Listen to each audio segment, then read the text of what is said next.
There is a lack of guidance on the carnivore diet. On one hand, this makes things incredibly simple. Just eat meat. On the other hand, this creates a lot of variance in how people are following a carnivore diet, resulting in some people doing incredibly well, others not so much. I've personally been following a carnivore diet since late 2012, about 6.5 years now. Before that, I was really into weightlifting in the gym every day, so I've been dieting for about 13 years. I've worked as a personal trainer and catering chef in the past. This has given me in-depth culinary knowledge, allowing me to apply my current understanding of vitamins, minerals, elements, and fatty acids to a variety of animal foods that some people don't even know about.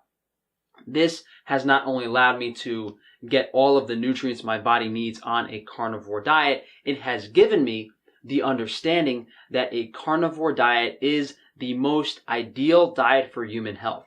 Not only does it remove all inflammation, it gives us the most available form of nutrients, their animal form. Most people don't know that animal foods contain vitamins, minerals, elements, fatty acids in their most available forms. Not only that, plant foods don't contain a lot of these nutrients that our body needs.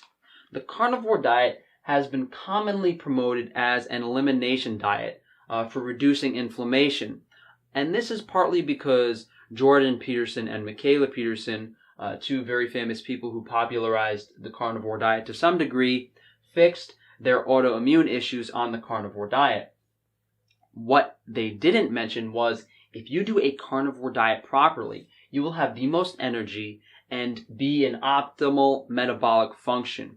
What I mean by metabolic function here is every process in the body requires nutrients. And if a carnivore diet is giving us nutrients in the most available form, it would make sense that we would feel, look, and be our best on a carnivore diet. What people are usually missing is, one, the fat to protein ratio. Our indigenous ancestors, hunter-gatherers, obtained approximately 80% of their calories from an energy source, whether it be carbohydrates or fat, and 20% of their calories from a protein source. This can be skewed slightly depending on your lean body mass, maybe 70% fat, but generally speaking, this is what almost every single indigenous group followed. Nutrient intake is often overlooked, and this is pretty hard to understand. We will go in depth later, but one ironic thing is people constantly mention they feel better eating beef on a carnivore diet. This is for two reasons. Sometimes beef is fattier, but usually it's because beef is much lower in omega-6 inflammatory fatty acids than pork and chicken. Although omega-6 isn't inherently inflammatory, when your ratio is off, that's where you run into issues. So if improving your omega-3 to omega-6 ratio by focusing on beef makes you feel better than eating pork or chicken, why not take it a step further and increase the overall food quality, moving to grass-fed beef, wild-caught fish? A lot of people try to dismiss those higher quality foods on a carnivore diet for that reason, but it doesn't really make sense when they're all eating beef. Allergens can be an issue on any diet. If you're allergic to eggs and dairy, this can really be your kryptonite on this diet in regards to food sourcing. Because if you tolerate these two foods, it becomes very easy. If you don't, you got to do a little bit of grunt work. And this ties into elimination.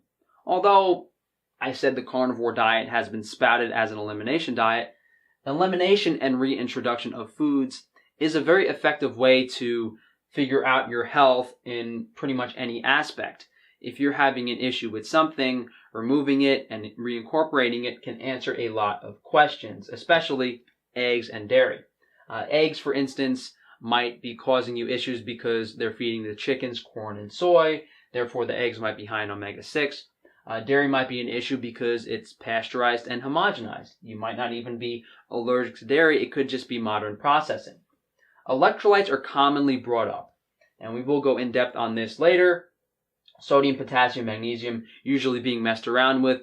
It's not necessary in most cases. Digestion might be the first thing brought up. If you're eating meat, aren't you going to be constipated? Well, if you're not consuming an ideal fat ratio, consuming too much protein can constipate you. If your omega-3 to omega-6 is off, if you're consuming large amounts of omega-6 fats, those don't digest too well. If you're overcooking your meat and fat, this makes the calories more available to your digestive system.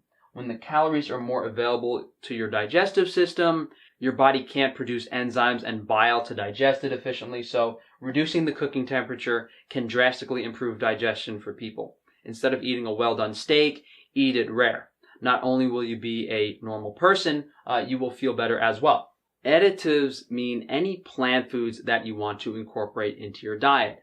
This can be something like coffee, ranging to black pepper, maybe even chocolate as a snack. This is very anecdotal, but if you're going to spend so much time, money, effort in committing yourself to a carnivore diet, you really want to remove everything besides meat, so you just have a baseline to work with.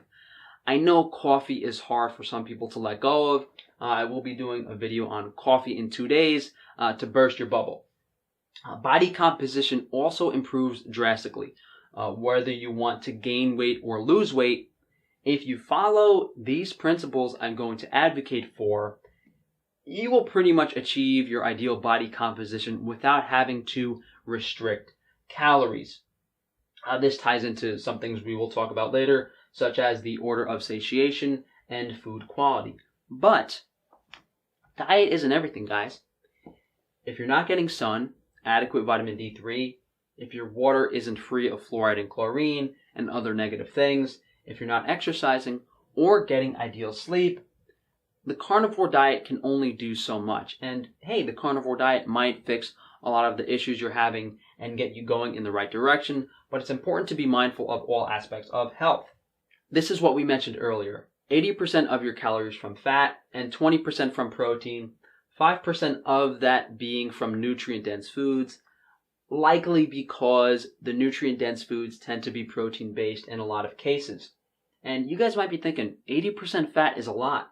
But by weight, 6 pounds of protein and 1 pound of fat is 80% fat to 20% protein. So realistically speaking, if you had 2 pounds of ribeye steak and 1/3 of a pound of butter, which is just over a stick of butter, that would be 80% fat, 20% protein. Fat has a very low water content, therefore making it very calorically dense, when protein has a very high water content. So this isn't as unrealistic as people make it out to be. It's as simple as having some steak with a few pats of butter. Moving on to obtaining nutrients, the quality is key here. When an animal is raised on high quality grass or pasture, that translates directly to the amount of nutrients in the flesh. People are afraid of eating farm-raised fish, but they're not really opposed to eating grain-fed beef. It doesn't make a lot of sense. Here are our vitamins, minerals, elements. We'll also go over a meal plan and how to obtain fat. We have to go into this with the mindset that we're deficient in these vitamins because we've gone our whole lives without consuming enough quality animal foods. So in order to obtain those specific vitamins, we have to consume a food that has high amounts of them initially. Yes, you could drastically increase the food quality in your diet and slowly recover from these nutrient deficiencies to get closer to your optimal health, but that can be more expensive. People might not have access to those foods, and who wants to take longer to feel healthy? Vitamin A, the only source really is liver. Liver has literally 100 times the amount of vitamin A of any other animal food. As I said, you can increase the overall nutrient density of your diet, but there's many ways to make liver tasty, and not only is liver an excellent source of vitamin A, liver has literally every single vitamin, mineral, element, and fatty acid your body needs in pretty high amounts, substantial amounts. If you guys want to know more about liver, I did a video on it last week. Liver is a superfood. You would think people have enough vitamin B following a carnivore diet, especially B12, but folate, vitamin B9, folic acid can be low sometimes. By incorporating liver and oysters, we alleviate that issue. Vitamin C is not an issue as long as you are consuming fresh meat. If you're consuming well-cooked beef and preserved foods, that's where you might run into an issue. But people have been following carnivore diets for 5, 10, 15, 20 years, and scurvy is a non-issue. Vitamin D, of course, from the sun, but it's worth noting wild-caught fish have vitamin D because they are obtaining it from the algae they are eating, and pasture-raised animals, if they are in the sun, they will have vitamin D in the flesh. So if a chicken is out in the sun, its eggs will have vitamin D. This isn't really reliable. You can only obtain a few hundred IU of vitamin D from animal foods. It's a little bit, but you really need to be in the sun. You get thousands of times the amount of vitamin D in the sun compared to consuming animal foods. Vitamin E is obtained from quality fat. If the animal is high quality, its fat will contain vitamin E. Fat-soluble vitamins A, D, E, K are stored in the fat. It makes sense. Eggs are probably the most popular food that you can get for vitamin E. It's also contained in high cholesterol containing foods like brains, fish eggs. When a food has a very high cholesterol content like liver, like brains, like eggs, they are incredibly nutrient dense. Really is nature telling us the importance of cholesterol and all of these vitamins in our body. Vitamin F, aka omega-3 fatty acids, most people know fish. Eggs have good amounts of preformed EPA and DHA. You can consume animal brains if you want to as a source of EPA and DHA as well. If you're not consuming any preformed source of EPA and DHA, if the omega-6 content of your diet is low enough, meat does contain alpha-linolenic acid, which can be converted into omega-3. Granted, the omega-6 content in your diet is low enough, and that's a bit iffy, so it's safe to just get those high preformed omega-3 foods. Vitamin K, specifically in the form of K2, is known for being in fermented products. All of our native ancestors, hunter-gatherers, consumed lots of fermented meat. Vitamin K is also contained in liver, in egg yolks. Cheese is a more approachable fermented food, but if you're not consuming large amounts of egg yolks, you have to really explore options, maybe even supplement vitamin K to get ideal amounts. The minerals and the elements are not things we should concern ourselves with too much, but people definitely want to hear about some of them. On the left here, we have the minerals. On the right, we have the elements. The left-hand column are the popular ones that people want to know about: sodium, potassium, magnesium, and calcium. There are no indigenous groups that consumed extra calcium. It's not an issue. We need vitamins D and K to utilize calcium in the body. That's the main focus. Magnesium is commonly brought up, but the forms of minerals in animal foods are not inhibited by things contained in plant foods, like phytates and oxalates, that can bind to minerals and bring them out of the body. So reality is, the amount of magnesium you're getting from an animal food is likely 2 to 4 times more available than the plant form. Potassium. Meat has 1,400 milligrams of potassium per pound. Sodium. Meat has sodium. Most people salt their food. You do not want to supplement any of these electrolytes. If you supplement potassium, it will deplete your magnesium. Your body can only absorb so much potassium and magnesium at once, and it's best at absorbing that from a whole food form at a slow pace. If you put 3,000, 4,000 milligrams of salt on your food, and then you try to consume a corresponding amount of potassium, you will actually get overdose of potassium because a powdered form of potassium is incredibly unnatural. Phosphorus, sulfur, and chloride, these aren't really spoken about. They are contained in animal foods in small amounts. Here we have iron, zinc, copper, and iodine. People can be iron deficient on carnivore. Iron does require, vitamin A to be absorbed. So if you do have low iron levels, I wouldn't really focus on just eating muscle meat. I would try to get foods like eggs, oysters, shellfish, liver into my diet to get my iron stores to where they need to be. Zinc and copper need to be kept in a certain ratio, approximately 8 parts zinc to 1 part copper. The only way you can really throw this ratio off is if you ate like a pound of liver every day for 3 months. And I've done that before. Copper toxicity is not fun, but it's not usually an issue. Iodine can be obtained from, of course, fish, but guys, we are likely deficient in vitamins. You probably have to supplement iodine to get to baseline. And yeah, even though eggs contain iodine, dairy can contain iodine, that maintenance dosage of iodine might not be enough to fix your deficiency. So keep that in mind with all of these nutrients. We need to fix a deficiency first before we reach maintenance. Manganese and fluoride, they are contained in foods in small amounts. There are 2 forms of fluoride. There's sodium fluoride and calcium fluoride. Sodium fluoride being the one they artificially add to our water. That is not good. Calcium fluoride is the naturally occurring one in water. Here is a pretty simple meal plan that achieves all of these nutrients. Free-range eggs with raw cheese for breakfast, maybe scrambled eggs. Charcuterie from a local farm for lunch. This ties back to food quality. If you're consuming sausages, deli meats, and they're from incredibly high-quality animals, there are nutrients in them.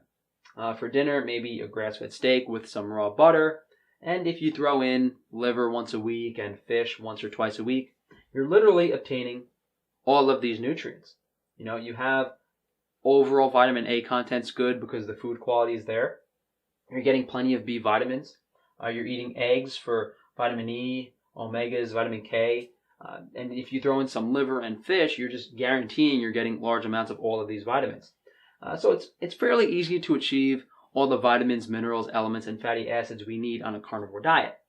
What can be an issue for some people is finding a good quality fat source. Since fat-soluble vitamins are contained in the fat and we're consuming the majority of our calories from fat, when we increase the food quality, we drastically increase our overall nutrient intake. As you can imagine, you're consuming 80% of your calories from a food source. You want it to be an ideal food source. I did this in order of what most people will have access to. Clarified butter, aka ghee, is butter that has had the milk protein removed. I have a video showing you guys how to make that. The problem with this is what we spoke about earlier. When you cook fat, it makes it too available to the stomach and digests too quickly, so you might not be able to tolerate clarified butter. You can't tolerate clarified butter, fatty fish, or fatty meat. It's very unlikely that you will find meat fatty enough. Fish, maybe herring or mackerel, if it's super fatty. Meat, brisket, belly, as well as short rib are fatty enough on their own to be 80% fat, 20% protein. Raw dairy, surprisingly, most people can get their hands on easier than grass-fed fat, marrow, and brains. So these two are more of a concern if you can't tolerate. So someone like me, who's allergic to butter, who can't tolerate eggs, use egg yolks for more fat, can't tolerate raw dairy, I have to source suet, which is kidney fat, pure fat of the animal, marrow fat, which I have from time to time, just the fat of the marrow bones, and brains, animal brains, achieve pretty much, vitamin E, vitamin K, vitamin C, and brains also have omega-3 fatty acids. So depending on, what your allergies are, what your tolerance is, what your food access is, this is going to be the biggest issue for most people. Because if you don't have a low omega-6 source of fat, you're compromising the integrity of your diet. What's the point of following a carnivore diet if you can't get an ideal omega-3 to omega-6 ratio? And not only that, as I said, you're optimizing the nutrient density as well. This will make or break your success on this diet. Your fat source, the nutrient density of this fat source. If you can't afford these quality foods, if you can't afford quality fat, what you could do is, you could check out my budget video on how to supplement these things. And even if you don't have a quality fat, you can still make up for the lack of nutrients by possibly consuming more things like organ meats. Shellfish are super nutrient dense, especially oysters. Eggs, even though eggs can be high omega-6 if they're fed corn and soy, you really want to make the best of it. You want to get an ideal amount of nutrients while minimizing omega-6. Maybe you have to consume some low-quality eggs to make that happen, but you want to make it happen. If you only have access to grain-fed conventional liver, getting vitamin A from that grain-fed liver is better than not getting it at all. That's something very important to keep in mind. The order of satiety determines how much food you should be eating. Your body craves 3 things: nutrients, protein, and fat. If you have adequate nutrients, say you eat plenty of liver. If you have adequate fat, say you eat plenty of raw butter, and you have adequate protein, your body will not be hungry. So, the way I implement the order of satiety is when I sit down, I'll eat some liver till I don't want it anymore. I'll eat some quality fat till I don't want it anymore. Then I will move on to protein. Until you fix all of these nutrient deficiencies and get adequate fat in your diet, your appetite will not be fixed. If you have appetite problems, if you can't lose weight, if you're running into issues, if you're eating too much, you have to fix something here. 100%. And the order of satiety is a way to do that. If you're craving a certain food, generally it's your body telling you that you need something. So, whether you want to gain weight or lose weight, your body composition will improve drastically on this diet.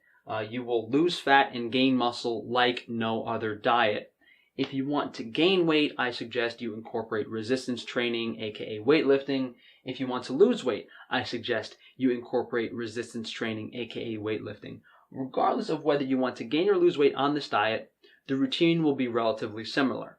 I would say if you want to lose weight, after you fix your nutrient stores, maybe do something like intermittent fasting or have one meal later in the day. And if you're trying to gain weight, maybe eat one large meal in the morning and one large meal at night. Before you guys jump into a carnivore diet, definitely check out some of my day of eating videos, as well as my supermarket video, where I went into a supermarket and basically said, okay, this is how you do this with foods that everyone has access to for the most part. I also have a video last week, how to add fat. Honestly, guys, if you spend a couple hours watching my YouTube videos, you will get a pretty good understanding of all of these principles and how to apply them to a carnivore diet. If you would like to read a book, The Fat of the Land by William Stephenson is about an Arctic explorer, and if you read the first half of that book, that will give you a pretty good understanding of what you should be doing. Realmilk.com is a great resource for sourcing raw dairy, and if you guys would like to support me as well as buy some high quality animal products, you could check out frankiesfreerangemeat.com. Within a month or two, I will be selling literally every single thing you need to adhere to a carnivore diet, whether it's nutrients, whether it's fat, protein, fish, eggs, raw dairy. Guys, we are looking to do a lot of things with Frankie's Free Range Meat, even non-perishable travel foods. We ship internationally. So if you guys want to see what high-quality nutrient-dense foods we have available and learn more about our mission and what we are looking to do in the future, go to frankiesfreerangemeat.com. Thank you guys for joining me today. This video was way longer than I wanted it to be, but unfortunately I had to cover this much information to give people a baseline. I do offer private one-on-one consultations. If you guys would like to reach out to my email, frankatufano@gmail.com. Outside of that, if you guys can please like, subscribe, hit that bell icon. It's right next to the subscribe button, and share the video if you can. You guys enjoy the rest of the week.